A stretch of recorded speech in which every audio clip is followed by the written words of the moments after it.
Mayam pun kurumjari. Nasi kawan nom, korum nonglen nom, yai perabu kurumit, thabi jenjang nada, thawa lanang nada ba. Kalen thagi kungani pan ba. Yai peraba langmai koro se musida. Sallaikon ki Meetei lagi pale iman tapi dana. Lepak ningthoukaba yawa pokok jowo haidana sinabi heeramda masidi taibang masin Sintha kawe taibang biyo po oina po la masin sina Kari gidam Kari Sintha Paigani Kari pangani haiba kamdwna chanabage touba pasina telaga punchi khongjat sida matam anembada yamna mang punchi su sanga natte tel masida kari tawgadage haibadu paleni mana takibada mana popa nui pungpang nui tha mawong matau nui thawan asalba oiba thaban tektaba leiba khotba mayam lanandaba leiba mayam adu matungina magi sinfamse tawba yai haibase masina arubri natte khara khakne masidagi henba kaya matang tawba yabade konggai adu ngasi yai paraba koro mitse musida kuyungai da pangkhanaba ipal sin imani sin silinau sin sa sin su sin loina na luk amamam sin dana legiriba musimba luk lakpi kunguba kungubi salai asigi asalba maru masasin lepak dinto mayam punamakku Sallaikon ki Meetei lagi Sintha na ahandada Sallaikon ki yawawapam nungaiba amakatang mayamda pau tamjari haira akoi wali hause haukiba taipun haitai maduda Sallaikon si public charitable trust oina register tawre maram aduna nahanmakai register tawdana lakpa Sallaikon asing lepak na ningthoukaba mashak khangba ama oiradana public charitable trust miyam ki damakta yai phanaba khanba miyam chaukhatnaba khanba lanai gi oiba nataba madugumba makhal ki trust amada register tawre adu masigi makha tana mathan thobong kaya pangaklagari haibase eiba nganda chandukjare sigi mathanda masigi pale imana takhiba masin Sintha se taibung masin Sintha se karino haibase taibung sidi yeknaba yam yeknabana lakoi challi adugi mathakta ngasi karino hayim karino hawik kari thokadagi khalnaba amamba marani lang kaya sa magpupunan liba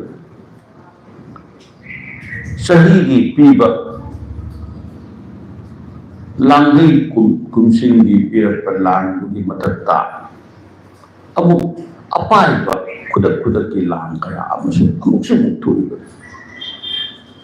ꯃꯔꯝ ꯑꯗꯨꯅ ꯃꯁꯤꯗꯤ ꯑꯉꯛꯄ ꯐꯪꯕ ꯇꯥꯏꯕꯪꯅꯦ ꯃꯁꯤꯒꯤ ꯃꯔꯛꯁꯤꯗ ꯇꯥꯏꯕꯪ ꯑꯣꯏꯕ ꯑꯩꯈꯣꯏꯅ ꯀꯔꯝꯅ ꯍꯤꯡꯒꯗꯧꯔꯤꯕꯅꯣ ꯑꯩꯒꯤ ꯄꯨꯟꯁꯤꯒꯤ ꯄꯥꯟꯗꯝꯗꯨꯐꯥꯎ ꯆꯠꯄ ꯃꯇꯝꯗ ꯀꯔꯝꯅ ꯍꯤꯡꯒꯗꯧꯔꯤꯕꯅꯣ ꯍꯥꯏꯕꯁꯤ ꯃꯁꯥꯅ ꯃꯁꯥꯕꯨ ꯈꯪꯖꯕ ꯉꯝꯃꯛꯇꯕ ꯃꯁꯥꯅ ꯃꯁꯥꯕꯨ ꯁꯃꯨ ꯍꯛꯆꯥꯡ ꯂꯥꯛꯁꯟꯕ ꯉꯝꯃꯛꯇꯕ ꯋꯥꯈꯜꯒꯤ ꯄꯣꯂꯨꯞꯅ ꯅꯜꯂꯛꯄ ꯄꯨꯛꯅꯤꯡꯒꯤ ꯏꯊꯛ ꯏꯄꯣꯝꯅ ꯏꯍꯧꯔꯛꯇꯅ ꯃꯁꯥꯕꯨ ꯊꯨꯝꯍꯟꯈꯤꯕ ꯋꯥꯡꯂꯦꯟ ꯃꯤꯀꯨꯞ ꯀꯌꯥꯗ ꯃꯤꯑꯣꯏꯕꯅ ꯃꯁꯥꯅ ꯃꯁꯥꯕꯨ ꯍꯥꯠꯇꯣꯛꯆꯔꯒꯦ ꯍꯥꯏꯕꯒꯤ ꯐꯤꯔꯦꯞ ꯀꯌꯥ ꯂꯧꯈꯤ ꯄꯨꯝꯅꯃꯛ ꯑꯁꯦ ꯇꯥꯏꯕꯪꯕꯨ ꯈꯪꯗꯕ ꯇꯥꯏꯕꯪ ꯑꯁꯤ ꯀꯔꯤꯅꯣ ꯍꯥꯏꯕꯁꯤ ꯈꯟꯊꯔꯨꯗꯕꯗꯒꯤ ꯊꯣꯛꯄ ꯃꯉꯣꯟ ꯆꯠꯇ ꯏꯄꯥ ꯏꯄꯨꯅ ꯍꯥꯏꯔꯝꯃꯤ ꯑꯔꯥꯟ ꯈꯨꯕꯝ ꯐꯪꯕ ꯍꯥꯏꯕꯁꯦ ꯑꯔꯥꯟ ꯈꯨꯕꯝ ꯐꯪꯕ ꯍꯥꯏꯕꯁꯤ ꯀꯩꯁꯨ ꯅꯠꯇꯦ ꯑꯔꯥꯟ ꯈꯨꯕꯝ ꯐꯪꯈꯤ ꯍꯥꯏꯔꯤꯕꯁꯤꯁꯨ ꯇꯥꯏꯕꯪ ꯑꯣꯏꯅ ꯄꯣꯛꯕꯅꯤꯅ ꯑꯗꯨꯝ ꯁꯤꯕ ꯉꯥꯛꯂꯦ ꯑꯋꯥꯕ ꯃꯁꯛ ꯈꯪꯕ ꯅꯨꯡꯉꯥꯏꯕ ꯃꯁꯛ ꯈꯪꯕ ꯑꯗꯣ ꯃꯁꯛ ꯈꯪꯉꯒ ꯃꯗꯨꯒ ꯂꯣꯏꯅꯅ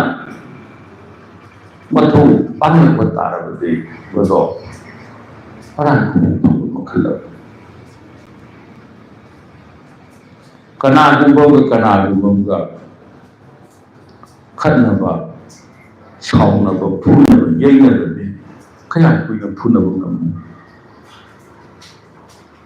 ꯑꯗꯨꯕꯨ ꯊꯃꯣꯏꯅꯨꯡꯗ ꯄꯨꯛꯅꯤꯡ ꯂꯀꯥꯅꯨꯡꯗ ꯅꯥꯏꯅꯨ ꯀꯤꯁꯤ ꯊꯥꯡꯒꯠꯄꯗꯤ ꯄꯨꯟꯁꯤ ꯆꯨꯞꯄ ꯊꯥꯡꯉꯤꯅꯤ ꯐꯨꯅꯕꯗꯤ ꯉꯥꯏꯍꯥꯛꯇꯅꯤ ꯉꯥꯡꯅꯕꯗꯤ ꯉꯥꯏꯍꯥꯛꯇꯅꯤ ꯍꯥꯏꯅꯤꯡꯂꯤꯕꯗꯤ ꯄꯨꯛꯅꯤꯡꯒꯤ ꯐꯤꯕꯝ ꯄꯣꯛꯂꯛꯄꯗꯅ ꯅꯣꯛꯄ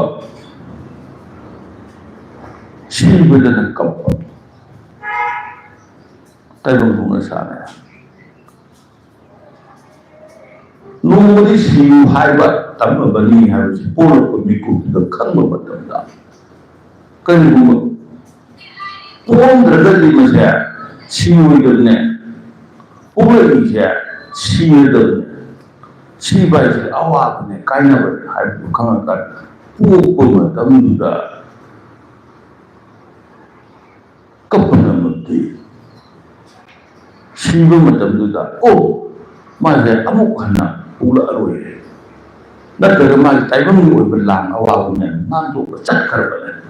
ꯍꯥꯏꯅ ꯅꯨꯡꯉꯥꯏꯗꯅ ꯅꯣꯛꯄ ꯉꯝꯃꯗꯤ ꯑꯩꯈꯣꯏꯁꯦ ꯑꯋꯥꯕꯁꯨ ꯂꯩꯔꯣꯏ ꯅꯨꯡꯉꯥꯏꯕꯁꯨ ꯂꯩ ꯃꯁꯤ ꯑꯔꯥꯟꯕ ꯐꯪꯕꯒꯤ ꯄꯥꯝꯕꯩ ꯁꯝꯅ ꯍꯥꯏꯔꯗꯤ ꯑꯣꯏꯒꯗꯕꯗꯤ ꯊꯕꯛꯅꯦ ꯄꯨꯛꯅꯤꯡꯒꯤ ꯐꯤꯕꯝꯒꯤ ꯋꯥꯅꯤ ꯃꯃꯥ ꯃꯄꯥ ꯁꯤꯔꯀꯥꯟꯗ ꯅꯣꯛꯑꯣꯏꯁꯦ ꯀꯅꯥꯅꯗꯤ ꯌꯥꯅꯤ ꯀꯅꯥꯁꯨ ꯌꯥꯔꯣꯏ ꯑꯗꯨꯕꯨ ꯄꯨꯛꯅꯤꯡꯗꯤ ꯑꯗꯨꯒꯨꯝꯅ ꯂꯥꯛꯁꯟꯒꯗꯕ ꯈꯟꯕ ꯉꯝꯃꯛꯄ ꯃꯇꯝꯗ ꯇꯥꯏꯕꯪꯒꯤꯗꯤ ꯆꯥꯟꯅꯕ ꯃꯔꯨꯞ ꯆꯥꯟꯅꯕ ꯃꯇꯥ ꯀꯅꯥꯁꯨ ꯂꯩꯇꯦ ꯌꯦꯛꯅꯕꯁꯨ ꯀꯅꯥꯁꯨ ꯂꯩꯇꯦ मरुद लेटबने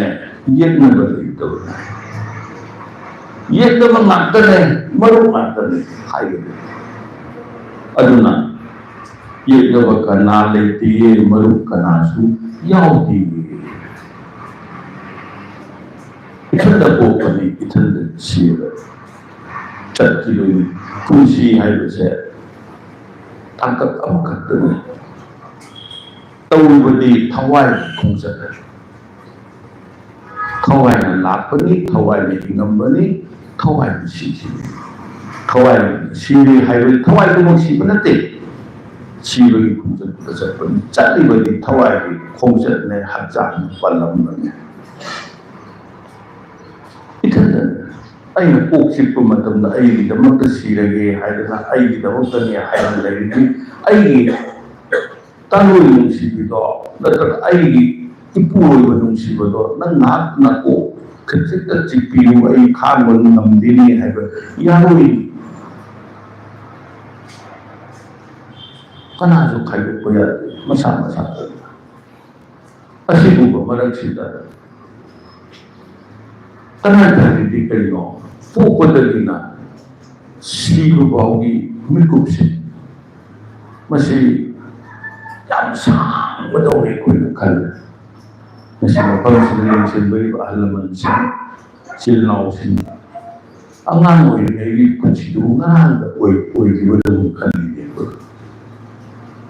puisi itu kesusahan itu nunggu terlalu puisi itu ngasih harusnya hayeng harusnya kalau mereka ikut minta umbo kamdwna itu puisi itu ngasih deh ngai himba aduh sih ngai ini kayak hayeng pempu mana yang bikin doa hayeng aduh token ada token ada khangba aduh ngai ngasih sudah ada sih masih hidup ngatanya baru hauji kita malaysia masih kamu tengah katawa baru baru dari matanya atau Meetei ada paling lima tapi benar betul tapi benar mana di lokasinya lan benar ngalan masih si dulu pangtu presiden masih hari di Peru mau mana haiba yang biar thabk naupun biar thabk mana tan sekat thabk hari ini kan mengambil aduna ten karma kunci saya masih tayong ni hingga berdiada begina MASIN Sintha amadi luina betai luina kedua MASIN Sintha saya nang madu tawrokadabani mana du tawrokadabani hairagana MASIN Sintha bu samulai bakta paga pulu para koi puluti pulu matamda kutum sinna lakpaduda kutum manungduda samu kutum manungduda taibang moy poleba anang nawagudi MASIN Sintha yorokro yorokti satpa matamda MASIN Sintha asida laireni haina samu makongna palak paraba palakti aina yang daulat bida challinga da MASIN Sintha de aige MASIN Sintha ni ne nangi asumna tawgada bani haidana samu mimanga torporo koroi nagkagan ay tumin na pamdana kari kumataba matawri matamda na ungida na pasida MASIN Sintha do nang pangba da bidi asini hadana kuyum na oire kanagumbi amana oire ay na pada nawa pahayar para Sintha masatawat para talati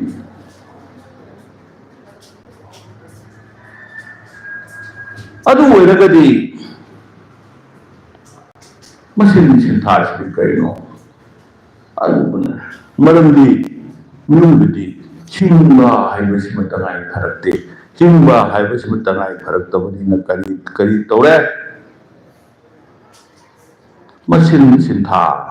haibaduna, aigi oiba, MASIN Sintha do adun taibang cinta dana hingri, aigi bukan lodo aigi MASIN Sintha. aduna he taibang ai oibasino palema ta ai oibasino ai haibasi yamna maru oi aga iga pulli mapu mana samu haksan da pullaba matamda laibiraba matamda ai haibasi oi aduna ahimba taibang punsi se ai oi he taibang ai oi ba singo taibang ai gi masin sinthana taibang chinnam nagadabane punsi pandam nagani do taibang khwailakta masin sinthana sambai tho oi ni mali oja oi bani hai mali doctor oi bani hai kari napi masin sintha do napi hai mamai yenga koi na masak khange madu nunggi damakta masin sinthana sabu mai thong koi nei do adu hai ipana pirakpa haya iman langbiba mapari mamon singi damakta hai ipana pirakpa haya imana langbiba taibang masin sinthadi kanana su khanadi aduga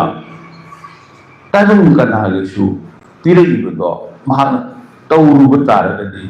masin sintha sinne lemhore tawbu ngamdre haibsu leiti mana hingi matamda pirappa aduna taibang masin sinthadi haipana pirappa haya imana langbiba masin sinthadi ai sibada do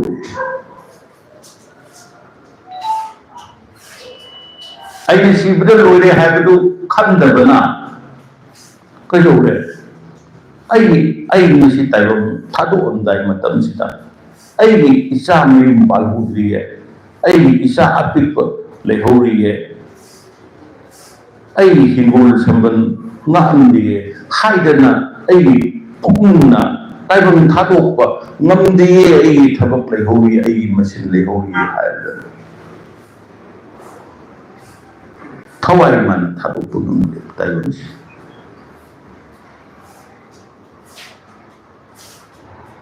taibang moini hingauiba manasu kanada namu oibi ai sinabirambage napari oiba ai koibu sinabirambage haina tinthana oi kap masabi laigidaba matamda magi taloi marubi oibi taloi lupi oibi naisabi na bunung siba na papik liba na pari namom se ai ithanda karam na yopa ngamagabano koru nongmaijing na lawai koiren thakta kinthada tagna tabagumida ko hairana kappe nakatani magtam laikidabadulasu hinhongibulasu kawidabadi pale iman akibadi taibang masin sinthadi mahana taibang tharokibada loirabani ko haibase thawai ai hingi matamda khangba oiragadi ai sintha leihogre ai sintha leihogre haina ai thabakto ai di taibang kumai lakko matamda ai sarukti tangkak asida loire ko haibu khallaga hangi bo oiragadi ma numai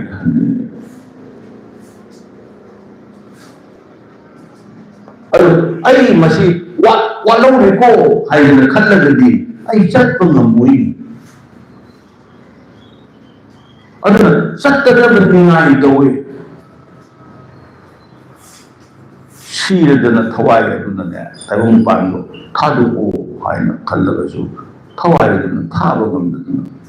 taibang thaba ngamdana mu samdai thaba ngamdana macha masu sinungsibagi mari gi punba tadat ngamdana thawai na ngai dawe matamaduda paleru imana panthau ipan yawa ko haibane ꯍꯦ ꯊꯋꯥꯏ ꯅꯨꯡꯁꯤꯕꯣ ꯅꯍꯥꯛꯅ ꯉꯁꯤ ꯃꯄꯨ ꯅꯥꯛꯇ ꯊꯤꯟꯒꯠꯀꯦ ꯅꯍꯥꯛꯄꯨ ꯊꯤꯟꯒꯠꯀꯦ ꯍꯥꯏꯗꯅ ꯄꯂꯦꯝꯅ ꯃꯥꯅ ꯅꯪꯕꯨ ꯁꯃꯨꯅꯝꯗ ꯄꯣꯅ ꯊꯥꯡꯒꯠꯂꯛꯄ ꯃꯇꯝꯗ ꯊꯋꯥꯏꯔꯣ ꯅꯪꯅꯅꯦ ꯅꯤꯡꯉꯥꯏ ꯇꯧꯔꯕꯅꯣ ꯅꯪꯅ ꯅꯤꯡꯉꯥꯏ ꯇꯧꯔꯒꯗꯤ ꯂꯩꯍꯧꯔꯤꯕ ꯃꯌꯥꯝꯁꯦ ꯈꯥꯡꯕ ꯉꯝꯃꯔꯣꯏ ꯍꯥꯏꯗꯅꯊꯋꯥꯏ ꯃꯥꯕꯨ ꯊꯤꯟꯅꯩ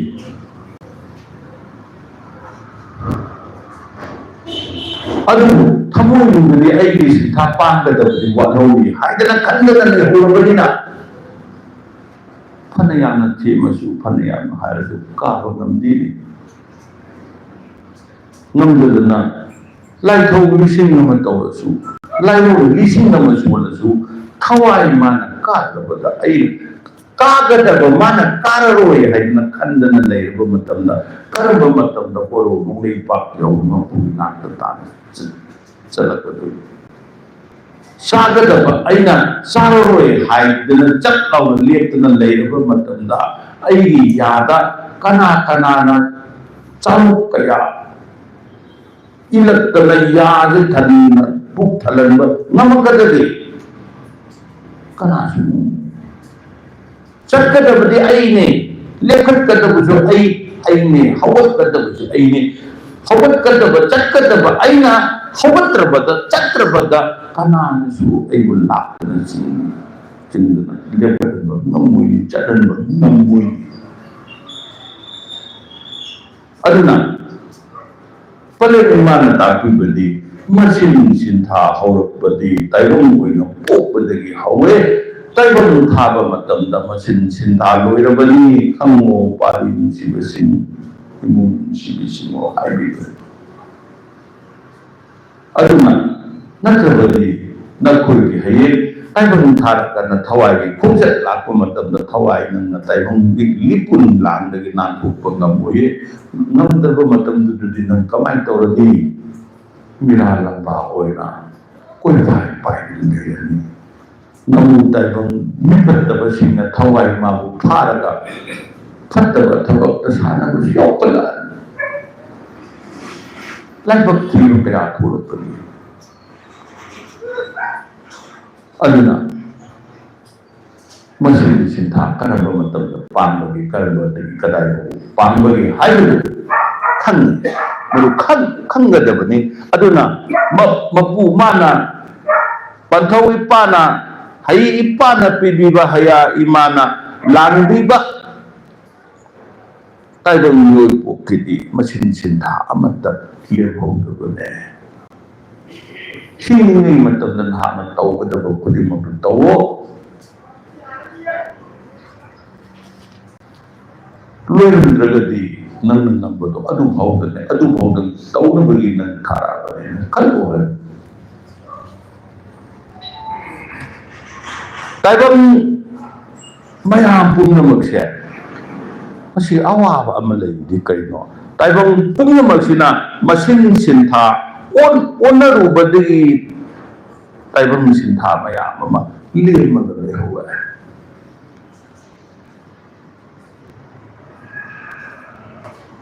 lemuriba adu lehori ada lehori khaliba mayam di karino magi masin sintha do onarubagi adu kisi matakta palemana takpi kari hai karam nanu nihu aiki oiba kadu lana ligi kadu lambu tu kari kore karam kore ne kalame ni nangi oiba dagi hirdan kallu no nang nanggadaba adudam kallo koro nongmaijing koro hanbakipana maset mangan loinana maset mangan mayam pirapada mangan mayam sinangi sabu kutsa kujo ngamna hapaga puge khanbadi natine pari mo singo nang ngambadan pulu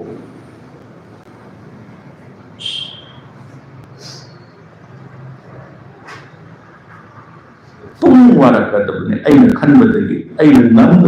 ꯑꯩꯅ ꯉꯝꯒꯗꯕ ꯑꯗꯨꯇꯪ ꯈꯟꯒꯗꯕꯅꯤ ꯎꯆꯦꯛ ꯑꯆꯧꯕꯅ ꯃꯍꯨꯝ ꯑꯆꯧꯕ ꯁꯥꯕ ꯎꯆꯦꯛ ꯃꯆꯥꯅ ꯃꯍꯨꯝ ꯑꯄꯤꯛꯄ ꯁꯥꯕ ꯇꯥꯏꯕꯪ ꯐꯥꯎꯅ ꯁꯥꯟꯅꯩ ꯀꯔꯤ ꯀꯥꯎꯕ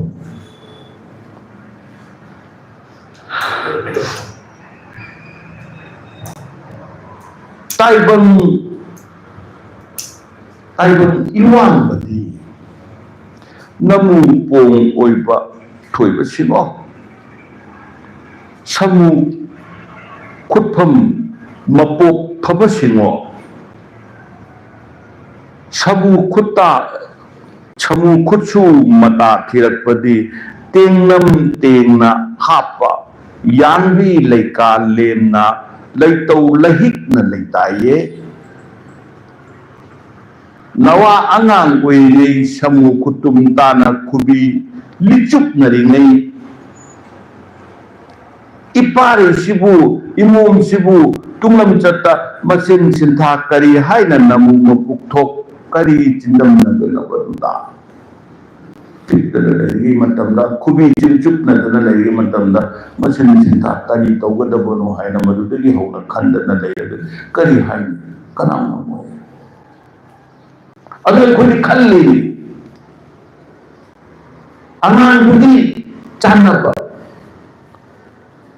मागी मपोक नुमित मागी पोली बदुगी नुमित था थवा मिसा की खुंजत खुंफम अदुगी मतुंगी न मागी मसिन सिंदा लेपकदबदो अइना अइ पुगिंगा लेपगा अइना अइ इशाबु इशुबु अदु ओइहन्दिंगे हायना पोरोता नाइबा अनांगुदा अइना अइ ओइ थांजले मागी ओइबा मसिन सिंथा ओइरक्तबा अइगी ओइबा थांजले मसिनदी मिसक तुगिने अइ मिसक तुगी ओइगदबा मसिनदुदा अइना ngami अइना मथकनी अइगी इचानी अइगी इशुनेना अइना मा ओइहनिंगबदगी अइगी मसिन सिंथा थांजले लोइनमक ngamde हाइबा नते ngamdaba kayana mapunsi khantapta thekana mane sinkham ponadana mane Doctor oiloi mayam doctor tamnabu bonabada doctor oiloi bonabada mailoi kayagi punsima UPSC exam thanabu bonabada Manipur civil services thanabu bonabada matam mangba mailoi kaya sanai लोइनबा ओइनि हाइबा नति मखन मखा कया अदो मसा मसा ना बोना जगदबुदा मसा तोदना mama मपासिना थौदा नदो अदु तौगदमनि अदा तौगदमनि ममा मपादि अपामदो मिसकुदा मसादुदा मसुदुदा नमजन बिबदगी इसिंगा थावबा तोनबा दौना थोपा ताइबं कया aduna taibang iwangba kanano wakal wangna khanba pungning wakal wangna leiba namumpung athoiba samu khutpham mapok phaba samu khutchu mata afaba karino haina thirakpadadi tengnam tengna hapna yangbi leika lemna leitau lehikna leitaye namjandana tengnam tawdana adu tawgadamne ada tawgadamne tawe aduna aikhoi Karina Pagadagi, Karina Taugadagi, Haibado, Angan Mapo, Numit Tagi, Kumpam, Pumpam, Mayamdo, Yinaga, Machine Zitari, Taibanga, Kopanga, Karina Sanagadagi, Haibado, Angan Tini, Apam, Kapuna. Paling mana takti langmai koro da han ho langmai koro pok padi nong pok li thong na bane li thong bai di kayo li haibadi mari li lu li chat na bagi li do nong pok li thong na ba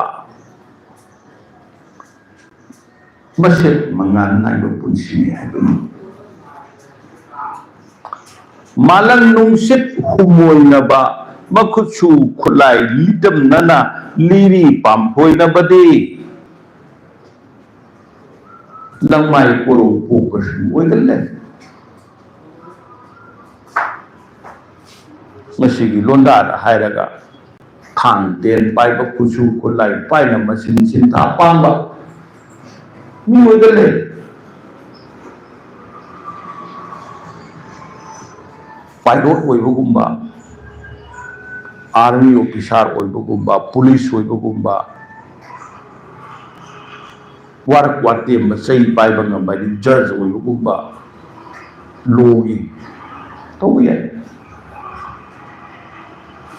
baramaduna sana kujupu nai do luk amasimba lakpa laikai lakpa khun lakpa oiba yawe masigi londa da hairagana koigi loibi ching kana mathau Sintha pangba koigi mountain ke to isin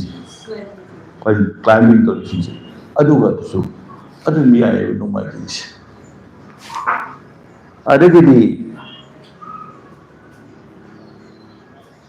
palerumana takpibida mai jawbi humlen mai tat nabi lila kumheida yauraga ko masi mai da madi masasida energetic oiba thabakse adumba tawba yaba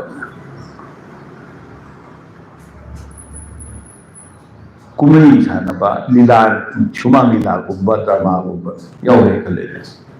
masidi khagi pharan tawgi character role lo sani hairam taret ki marat madi haibi oiba sinbo malu oiba adu khagi tawbu budi drama da malu oiba main oiba protagonist ni dikana zulong din adubu magi pagi du mayam kauna deba hero dugi heroine dugi kau ki bata so pasai nungai na ko matar nugan ni ba phagi to to pa ni kau de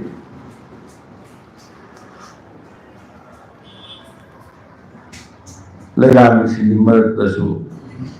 iman tak tapi budi laira lai natabra haru laira do laira ke tuki kumane ke tuki se ko kal miram dini wa ima takpi budi miram di haibale di taibang lam ke miram haibale taibang ni na ta ba pam miram ko Mungkin itu tak pernah turun berinak. Lain kerana semua turun berlentina. Usia kuaya amat tanah sasan amat tanah pur amat lagi mungkin turun ini turun ini uber. Amat turun kalau pikna sok lan macet ekor lekai pikna kandanan lagi mau maling apa pun nak kalau taibang nang lagi mapam do taibang nang ginaram ne taibang nang ginaro adu nabu Meetei iro da solaga su kulim line tabi bane English da solaga su English men sin su matam da kulim line tabi na magi marul da su matam da magi thamoi ki yawa toy Mapumana tabi di thamoi ki pungning ipai ma pungning yawa wahai dunen ni ya bale Migi haibadi taibang nangi. Miram haibadi taibang lam. Atopa maliti.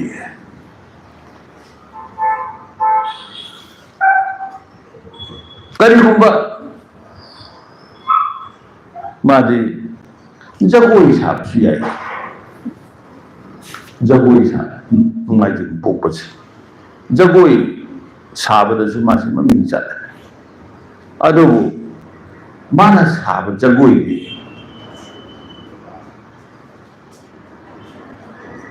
Thekna nongna sabad jagoi. Jagoi marolda Nirunda hairagana. Kogi lasya. Thekna nongna sabad. Tandap nataba lasya oina saba thekna nongna saba jagoi na hena chunai ado nongmaijing pokpa midi leima oirabra hairabasu leima natte ningthou oirabra haibasu yade mapok sigi yenglubadi khutum singba mapokna marinje leiba Karigumba matauhe haina punna khangba mapok oye aduna leithak longi sinthana mathau sintha oirabadi taibam jindal adi payo osia leithak lekharongi sintha maram lagurabadi phariboidi ninglaga taibam saramati sindaba Singatludi yadaba taibang kakao na dadlayba thukal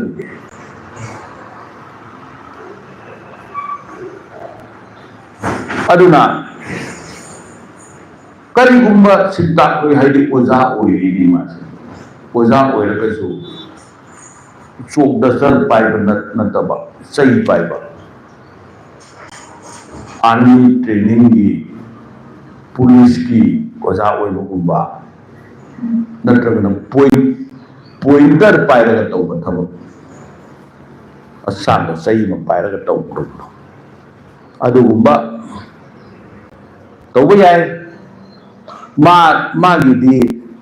मागिनी हाइबो तमदा यeknabasु leite chanaba marupsu leite matam gi oiba semane ngasi marup oirambase khangaude karba matamda yenaba oikibano khangaude nuaigani haidana mafamduda khunda lai tarurage haidana lai karba bikupta nuaitaba mafam olakibano khangaude aduna magide Yai hairabadi yarabane yade hairabadi yadrabane mage amu thebur no bai mana yare hai yarabne yade hai mai yadrabane mapu upset parne matang duda aina paleni mar hagat jabani nongmaijing pokpasidi mapu tingba mapu chen iting ba hainiba haidokpa lauthuk lekoi leitaba taibami oi barane aina hamba paleni man takpe lauthuk laukoi leitaba taibami kana su leiti mapuk wanga banga ne fungo ta pigi wane malan da pigi wane magi pungin ngai odune hek lei ba kai mapuk marol lu leiti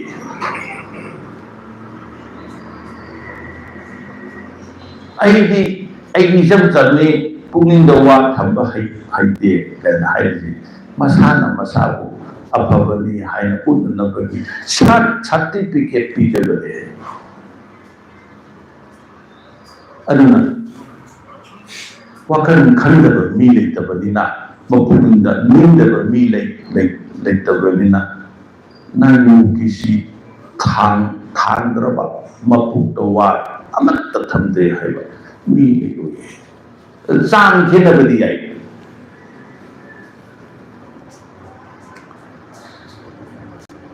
mayna mayni isingni aini khanma taibam mitane nangbu aibu nanglo nangbu aira aidi aini haiba muuni nongmaijing pokpasini adubu madi luawbane luawba haibadi kusu sida hakchangdo waawbadugi nate ahal wakhal khanma nungban pomdi luawba hai warida nungban pomdi luawba ini irujadaba oira khanadana nungban pomdi luwanba oli luawba di luwanbane mandi kokda sam angongba hawbabu luawba kawai angang oirabasu madi ahal wakan khalle haibani aduna madi nongmaijing pokpa midi luaw kale ahan wakan khangalle kana gumba mu hai nupi maratari nongmaijing pobadine maibiya jangalle mamado natraga masado nongmaijing pokpa hai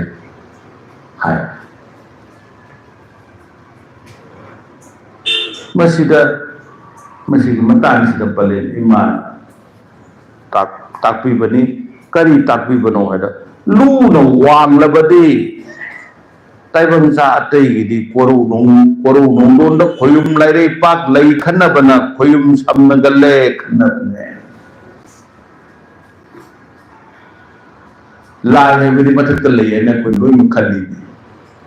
lairi bak haibdi mathak laire lu jino wangaga di lairi bak puga nakshan lare dana aduna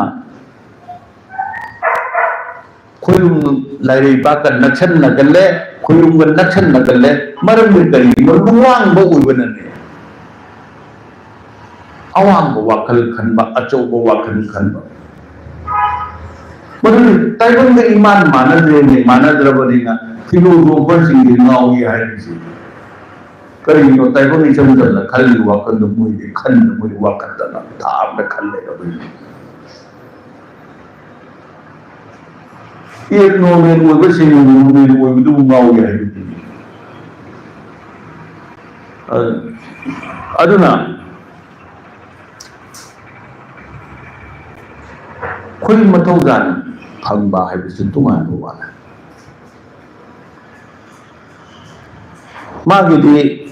pumnamakta uyu yaro nongmaijing pokpa kudumang loi maigi changi haiba yaro nupi kudimi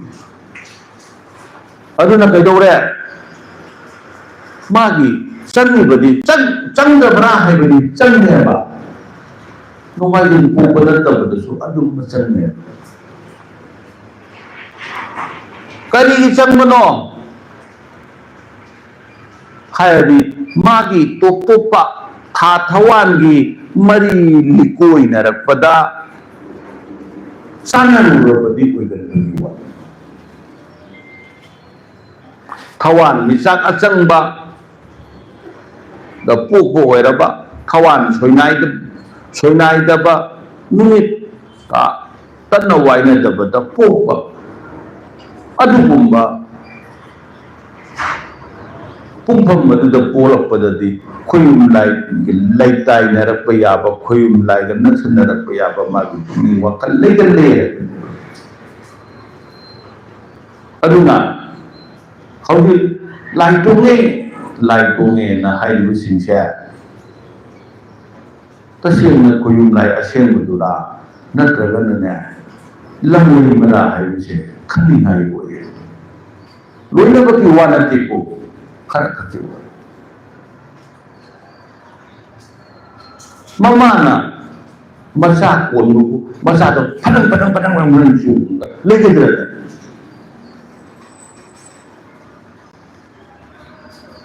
lamlai ni mana ko lagi lamlai ni chalak pane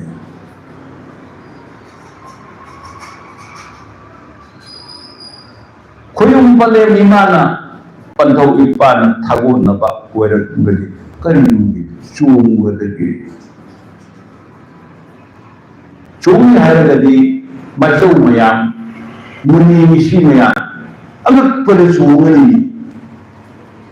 chungi adu masi atuba sinpham oi aduna masida tongana neinaba mathau tai adu mani pudimo loina lamdai mangatara haibasu adusu natteba tu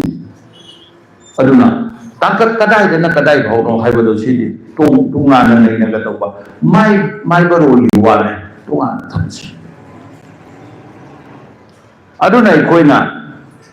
numit tha thawangi mari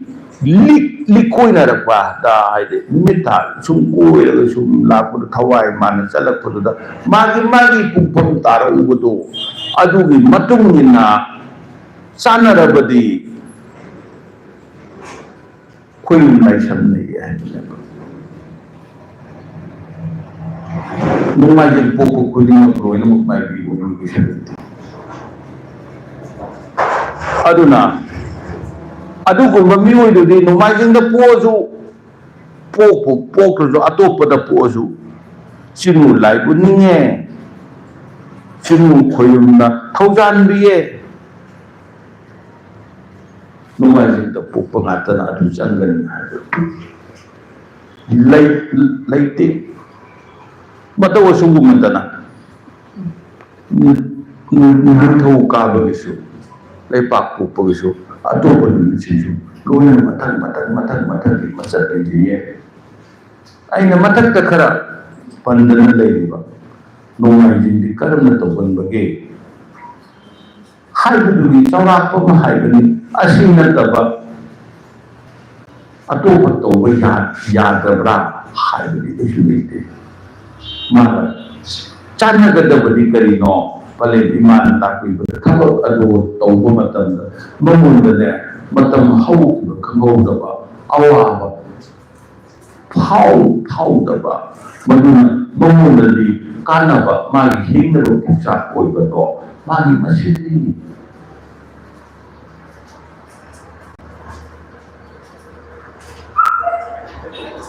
aduna masin silam khanna si thawo masin silam sinpo onarabadi luiba nai gari mana hayeng thawai na taibang thana chatak matamda ai adu lai hui haidana ma te thana oi kapo gari thawai man chatak namoi lan namoi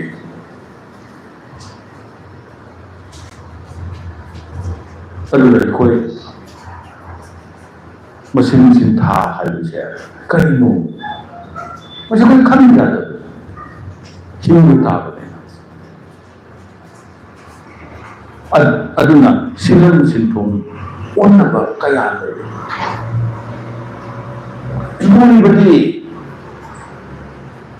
masin nama pai ngasigi taibang sida pari lu bis masin nama pai ma kasu chanare pari haina khal kujikti malan babazage man thokhiba mikuptagidi man nuga mikuptagidi mashak khanba wala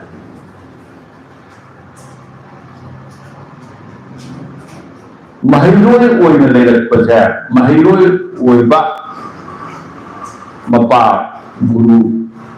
haibadi sintakloi oiba mapan banthau oiba oja oiba ani je kadai da khenabage phijoni chap mana duineba magi makokta yawba pottuda magi pugni wakhalda phireta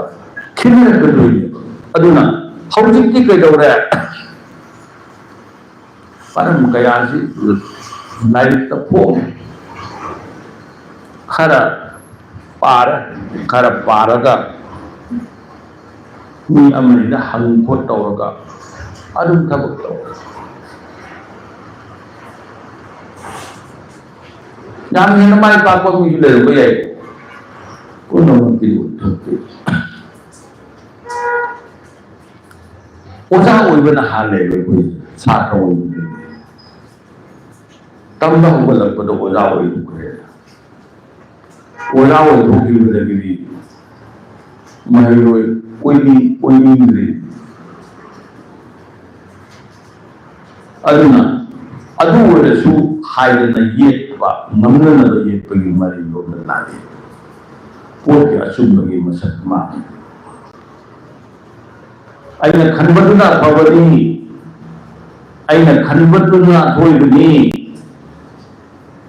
aini param chatkadabani kari ke haibano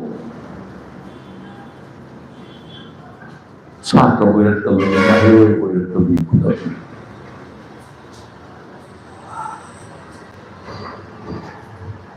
longsan laga singa to ko longsin goi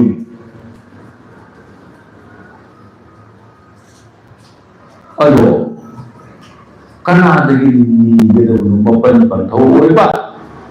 Sintha pan thau da gi ni be do ai ngasi di lau le ngasi de du pal le ngasi de du shot ga tab le chatti ne boina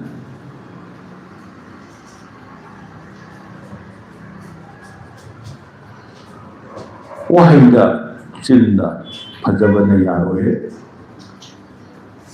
fijetna majo be yaroe fijetna sadhu be yaroe yaraga digu pe hoya cinema da matari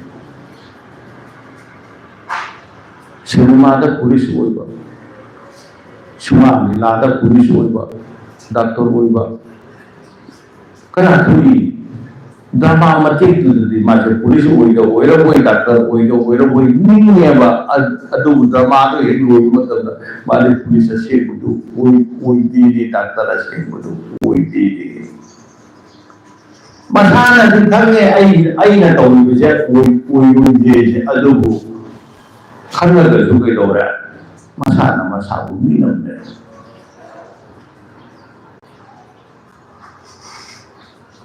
lấy bạc sẽ qua là thôi tâm là hay bằng ác tâm tích thân là đặc tâm anh này khơi tâm sẽ anh lấy đi bớt na tiền bớt thabk hiện nay tâm gì hiện nay khăn gì lấy bạc sao đi na akan lấy biết thân là lấy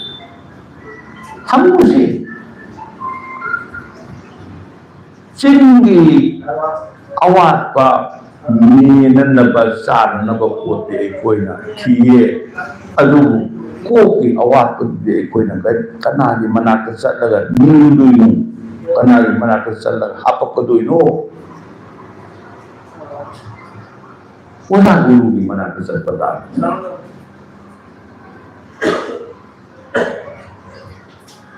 oza ki manata chat ragati mahiroi amata hairoi mathande ki ta to maran manilor oza mana ro phiyo che ro oza oi aduna ayan makhar samthajani mi kaino haiba matamda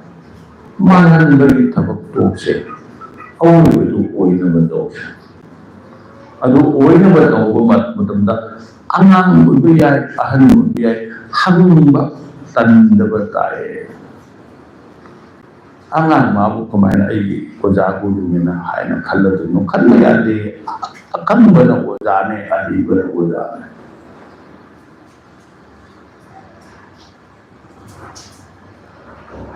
Sintha do bu khara khan mun na khandra de angang na mai ba saba mang thal de ni angang de ke no